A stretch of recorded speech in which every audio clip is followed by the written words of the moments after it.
On va passer quelques minutes dans la parole de Dieu. En première partie, depuis plusieurs mois, on est dans le premier livre des rois. Et on examine cette période qui est quand même assez fascinante, surtout pour voir le triomphe du Dieu vivant face aux idoles. Il y a 2 semaines, on a terminé 1 roi chapitre 21 avec l'histoire assez incroyable du mauvais roi Akab qui, après l'assassinat de... alors, il s'appelle Naboth, voilà, se repent et Dieu réagit à la repentance d'Akab. Et on pourrait dire, mais bon, Akab, c'est un peu du cinéma, il a été tellement mauvais. Mais Dieu, il répond à la repentance d'Akab, c'est quand même quelque chose d'assez incroyable. Mais 1 roi 22 va nous montrer que on ne se moque pas de Dieu et qu'on n'est pas plus intelligent, on n'est pas plus malin que Dieu. Et nous le savons. Et je pense quelque part, les gens dans le monde, ils comprennent s'il y a quelqu'un au-dessus, s'il y a un Dieu, il doit être plus que nous. Et pourtant, ça ne les empêche pas d'essayer d'être plus intelligents, ce que moi j'appelle plus malins que Dieu. Alors, 1 roi chapitre 22, au verset 1, on resta 3 ans sans qu'il y ait guerre entre la Syrie et Israël. On est dans le royaume du Nord, et 3 ans, quand même 3 ans de paix.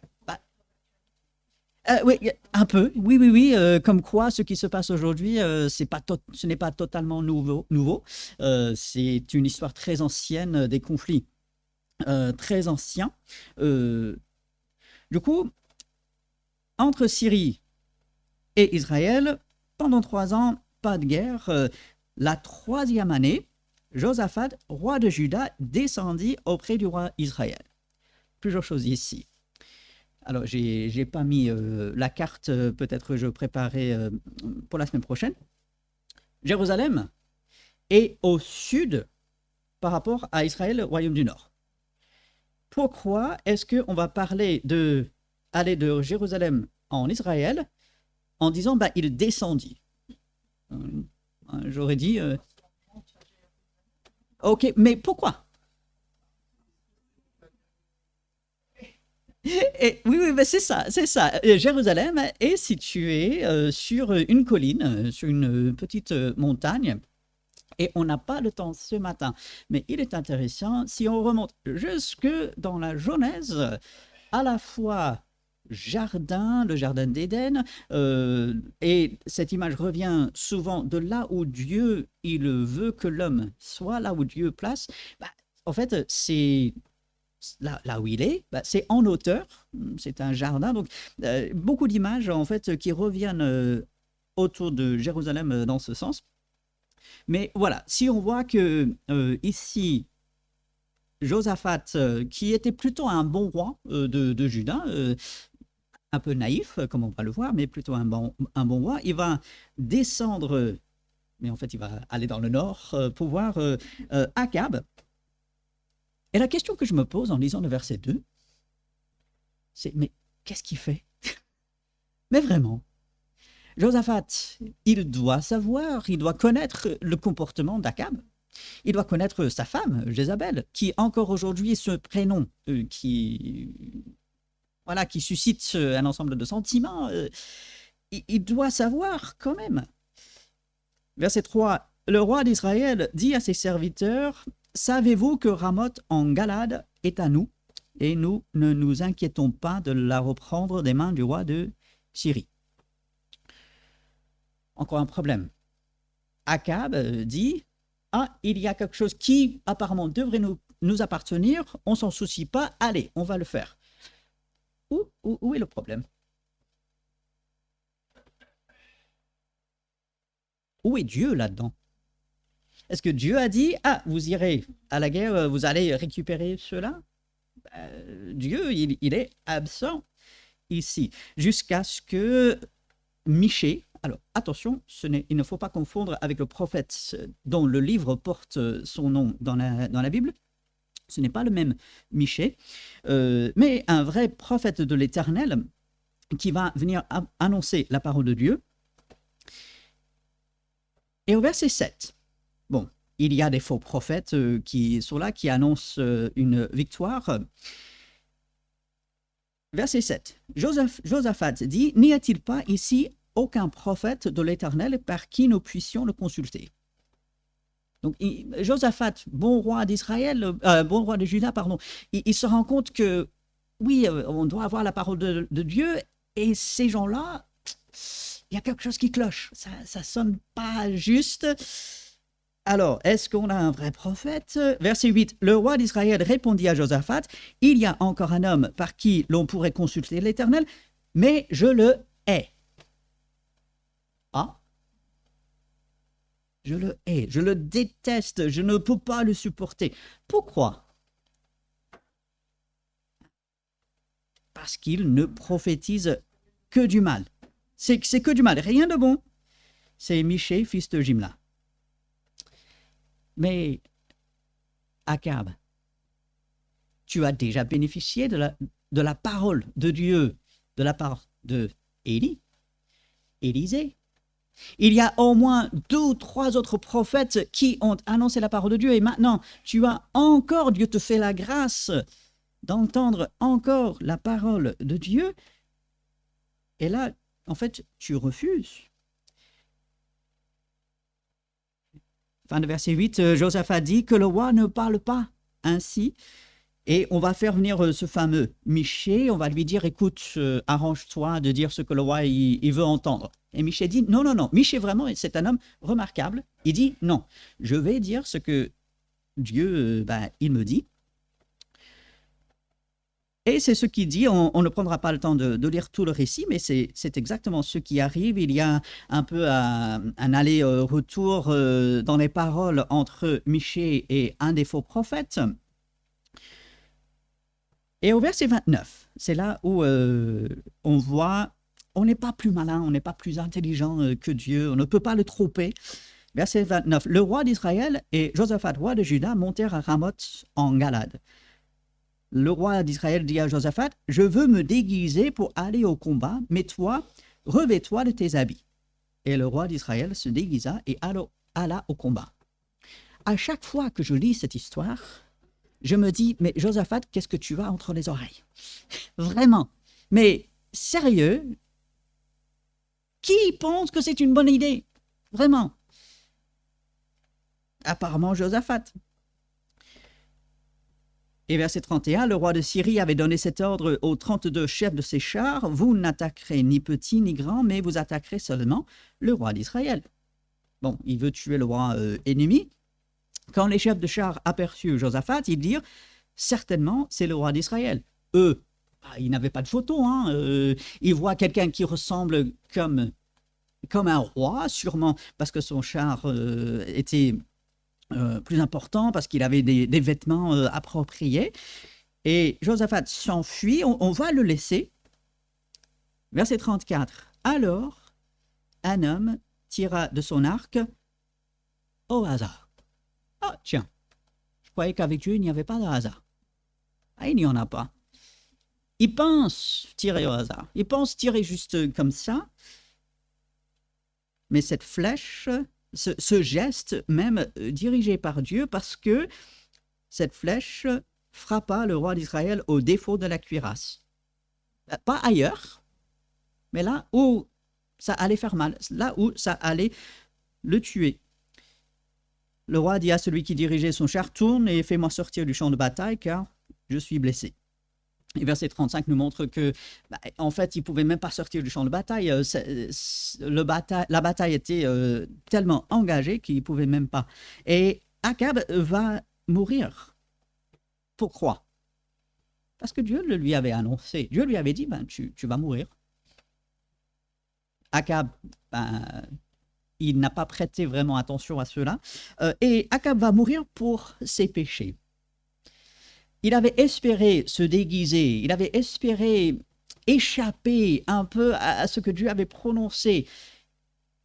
Et Dieu dit, ben non, tu peux faire tout ce que tu veux, tu peux prévoir tout ce que tu veux, c'est moi et ma parole qui vont s'accomplir. Et c'est justement ce que on voit au verset 38.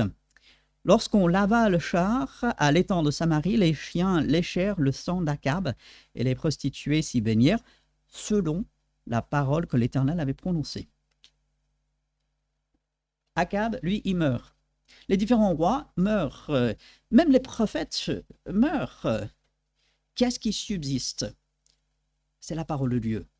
Le Dieu vivant, vrai, le Dieu tout-puissant, le Dieu juste, c'est lui qui demeure. Et lorsqu'on lit un récit comme ceci, pour nous, ça semble tellement clair. Mais Akab, tu n'avais rien à faire dans cette bataille. Qu'est-ce que tu pensais essayer de tromper Dieu, essayer d'échapper au jugement de Dieu? On dit, mais forcément, c'est pas la chose à faire. Et après, on dit, ah, et moi et moi. Et puis, on n'a pas trop parlé de Josaphat, mais Josaphat n'avait rien à faire avec Akab non plus. Son association avec Akab, non, ça va en fait nuire au royaume du Sud, au royaume de Juda. Et donc, on voit, lorsque Dieu est absent, lorsque on ne suit pas vraiment Dieu, on s'appuie sur sa propre intelligence, sa propre sagesse, ah ben là, on va être à côté. Et ainsi, ben, ce que Dieu dit s'accomplit. Même si on essaie de tout faire pour contrer cela, ce que Dieu dit, ça s'accomplit. Et du coup, c'est une des choses qu'il faut vraiment retenir quand on parle de ces différents rois. Parfois, on se perd un peu dans les détails. Ah, où est-ce qu'ils vont? Comment ça se fait? On parle de telle ou telle année. Ces choses sont importantes parce que c'est ancré dans l'histoire. Mais retenons surtout que c'est Dieu et sa parole qui demeurent. C'est ça qui est le plus important. Donc, voilà, quelque chose à retenir de ce passage. Je vous encourage à lire tout le chapitre 22, surtout cet échange avec Michée, le faux prophète. En fait, c'est un peu marrant, on voit un peu la scène qui est là. Et encore toujours, ben, c'est le Dieu vivant qui est mis en avant. Est-ce que ça suscite des questions, des pensées, des remarques?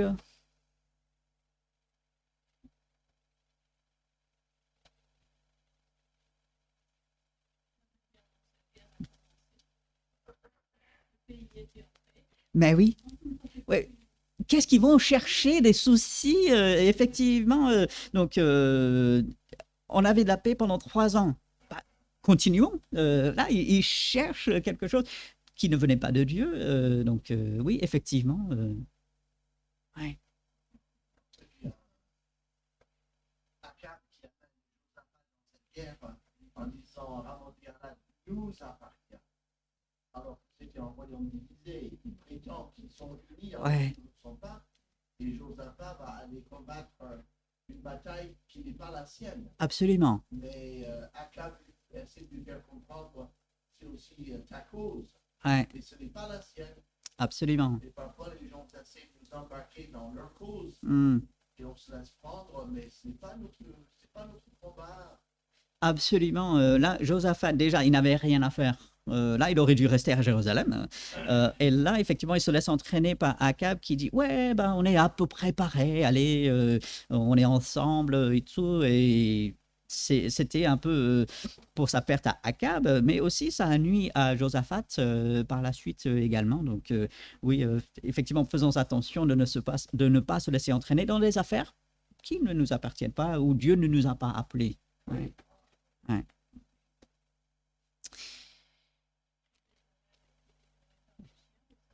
Oui, oui, oui, oui, c'est horrible pour moi, puisque, et je pense que la plupart, on lit la Bible, on connaît les histoires, et donc il peut arriver que ce genre de récit ne nous choque pas autant, mais je me mets à la place de quelqu'un qui lit pour la première fois. Et surtout à cette époque, les chiens, c'était pas comme des caniches d'aujourd'hui. Hein. Les chiens, c'était presque comme des bêtes sauvages. C'était impur, c'était dangereux même, comme on le voit ici. Et c'est terrible. Voilà, ça donne des frissons dans le dos, quoi. Mais encore une fois, pourquoi? À cause du péché. Le péché est jugé. Jézabel, lorsque on se souvient de quel genre de femme, malheureusement, elle était, qui n'adorait pas Dieu, qui rejetait finalement Dieu, qui entraînait le pays dans l'idolâtrie et tout.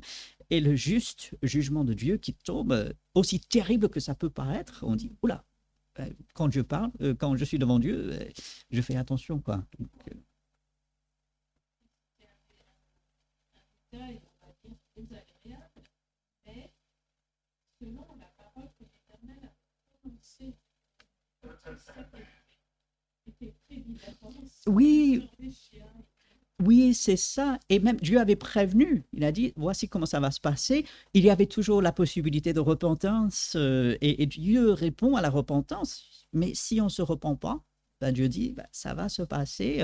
Et même aussi horrible que ça peut paraître, oui, ben, ça va arriver. Ouais. Bien. Alors, rassurez-vous, vous n'avez rien à craindre de courage, notre chienne. Donc, bien. Je vous encourage donc à lire tout le chapitre 22. Là, on a fait un peu un survol. Il y a un ensemble de détails qui doivent toujours fortifier notre confiance dans notre Dieu vivant et l'accomplissement de sa parole. Dieu voulant, le dimanche prochain, ben, on va terminer le chapitre 22 et on va entamer le deuxième livre des rois qui, en fait, à la base, les deux, ils étaient ensemble. Hein. Donc, nous, ben, pour des raisons différentes, ça a été divisé. Mais 2 rois chapitre 1, en fait, c'est 1 roi chapitre 23 et ainsi de suite. Donc, voilà, sachez un peu cela, c'est vraiment une continuité. Du coup, bah, voilà ce qui est prévu, Dieu voulant, pour la semaine prochaine. Nous allons prier et ensuite nous aurons quelques minutes pour nous lever, nous saluer, nous préparer pour le culte qui va commencer tout à l'heure.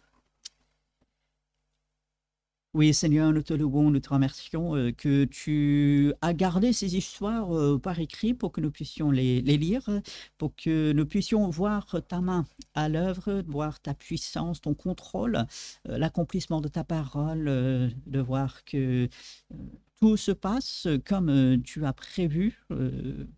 Toi, tu es le plus sage, tu es au-dessus de tout, personne n'échappe à toi, Seigneur. Aide-nous à grandir dans notre confiance en toi, toujours être à ton écoute. Dirige-nous, Seigneur. Merci pour tout ce que tu fais. Bénis la suite de cette matinée et que le tout soit fait pour ton honneur et pour ta gloire. En ton nom. Amen.